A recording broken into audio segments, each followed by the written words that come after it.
Pito ka mga micro-rice retailers sa Iligan City nga mituman sa implementasyon sa Executive Order No. 39 kung price ceiling sa presyo sa bugas nakadawat na sa ilang 15,000 pesos nga financial assistance gikan sa gobyerno.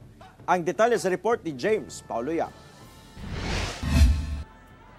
Nakadawat na sa ilang 15,000 pesos nga rice subsidy pinaagi sa Sustainable Livelihood Program sa DSWD ang pito ka mga micro-rice retailers sa Iligan City. Human nga ilang gisunod ang pagpatuman sa Executive Order No. 39 kon price cap sa presyo sa bugas. Ang pito ka mga rice retailer gipang-identify sa DTI-10 atol sa ilang pag-inspeksyon palibot sa mga merkado sa Iligan City. Subsidy para sa ginansya na nawala sa itong mga rice retailers at 15,000. O gigayon po ni, magpasalamat po nila nga sunod sa mando kay mao po ni ilang tabang no, sa ato ang mga kababayan, sa atong mga kapwa Pilipino. May padangat sab sa ilang pasalamat sa gobyerno ang mga rice retailer.